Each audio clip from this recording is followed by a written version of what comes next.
नमस्कार दोस्तों, मैं मृत्युंजय आपका स्वागत करता हूं हमारे इस चैनल सटीक परामर्श में।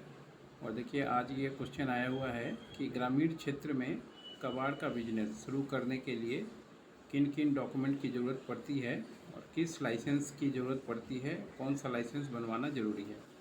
यानी मेन है कि इनका गांव में, विलेज साइड में इनको अपना कबाड़ का बिजनेस चालू करना है और इनको चाहिए कि कौन कौन सा लाइसेंस इनको चाहिए। मगर इनका हम लोगों ने थोड़ा प्रोफाइल देखा जो इनका है, तो देखिए ये खुद एक एडवोकेट हैं, महबूब अली एडवोकेट, जो रिमोट साइड या किसी टाउन में रहते होंगे।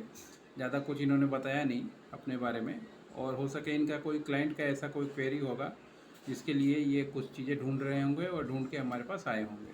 तो ऐसे भी देखिए बहुत सारा इंसिडेंट होता है कि डायरेक्ट पार्टी भी नहीं आके बहुत सारे लोग इनडायरेक्ट आते हैं। जैसे ऐसे वकील हैं या बहुत सारे लोग हैं जो अलग अलग सब्जेक्ट पे, जो अपना अपना फील्ड है, काम करते हैं, मगर किसी भी सब्जेक्ट के काम को छोड़ना नहीं चाहते। तो वो इस तरह के लोग भी आते हैं और सारी चीज़ें ना बता के, कुछ चीज़ें बता के जानकारी लेने की कोशिश करते हैं। अब इनको हमने जो है, देखिए बुकिंग वाला सिस्टम ये तो मेरा ऑटोमेटिक है, सबको जाता है। और हम लोग जो स्क्रैप का काम करते हैं उसमें देखिए 700 रुपीज़ हम लोग चार्ज करते हैं, जिसमें पूरी इन्फॉर्मेशन ओवर फ़ोन, जो भी 30 मिनट्स टाइम दिया जाता है, और 30 मिनट्स टाइम देके उसमें उस आदमी का जो भी क्वेश्चन है हैंडल किया जाता है और पूरी जानकारी उसको दी जाती है। इस तरीके से क्यूआर कोड जाता है और पेमेंट करके पार्टी जो है अपना टाइम बुकिंग करता है। तो ये 3 दिन से बस समझिए वो क्वेश्चन भेज के फिर गायब हो गए। यानी समझ रहे हैं आप भी ऑब्जेक्टिव क्या हो सकता है। सिर्फ जानकारी ऐसे ही फ्री में बहुत लोग घूमते रहते हैं। अब मैंने इनको रिप्लाई भी किया, क्या हो गया सर, पैसे की बात सुनकर वापस हो गए या इंक्वायरी कर रहे थे। बहुत से लोग आते हैं, सारे दिन में इंक्वायरी करते हैं, इसलिए ने जानबूझ के हम लोगों ने पेड सिस्टम लगा दिया है, क्योंकि ज़रूरी है दोस्तों। दिन में कम से कम समझिए अगर 100 इंक्वायरी आ गया इस तरीके से फेक, तो आपका तो दिन ख़राब हो ही जाएगा। इनका भले ही अच्छा हो जाए मगर आपका ख़राब हो जाएगा, इसलिए हम लोगों ने ये सिस्टम लगाया हुआ है। अब आइए इस टॉपिक पे आते हैं कि इनको क्या करना चाहिए। जैसे मान लीजिए, ये तो खैर डमी है, ये अपने क्लाइंट के बारे में जानना चाहते हैं। तो कोई भी अगर मान लीजिए गांव साइड में है, रिमोट साइड में है और बिजनेस करना चाहता है, गांव में अपना काम करना चाहता है, तो उसको कुछ चीज़ें करनी ज़रूरी होती है। जैसे मान लीजिए वो जहाँ भी बिजनेस कर रहा है, ठीक है, चाहे गांव में हो कहीं भी हो, तो उसके राज्य में देखना पड़ेगा कि उसका किस चीज़ का परमिशन वहाँ की गवर्नमेंट दे रही है। बहुत सारे जगह में सॉप एक्ट का लाइसेंस बनता है, बहुत जगह पे गुमस्ता का लाइसेंस बनता है, और बहुत जगह पे जो है आपका ट्रेड लाइसेंस बनता है।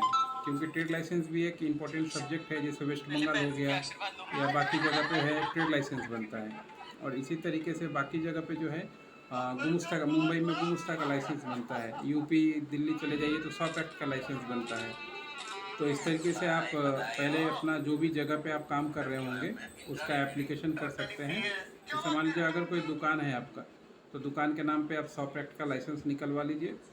अब उसके लिए दुकान के आपका रेंट एग्रीमेंट होना चाहिए, इलेक्ट्रिसिटी बिल होना चाहिए, और टैक्स का पेपर होना चाहिए अगर आपका खुद का है तो। अगर खुद का नहीं है तो उसी नाम से रेंट ले लीजिए, और जो मालिक है उसके नाम से ये सारा डॉक्यूमेंटेशन ले लीजिए।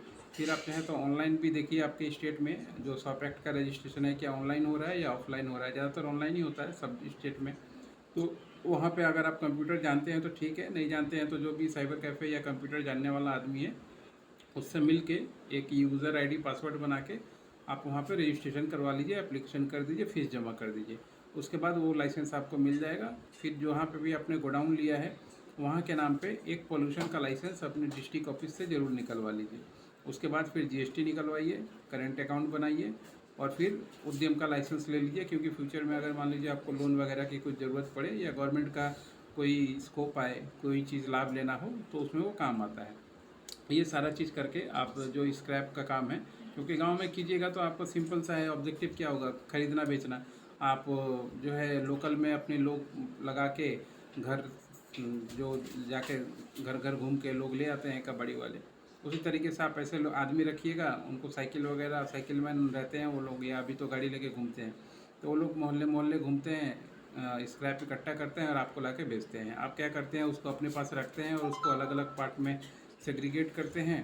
प्लास्टिक अलग करते हैं, आयरन अलग करते हैं, कॉपर अलग करते हैं, और फिर अपने से बड़ी डीलर को बेचते हैं या कंपनी को बेचते हैं। छोटा बिजनेस है तो कंपनी आपको एंटरटेन करेगी नहीं, कोई कंपनी को आप नहीं बेच पाइएगा।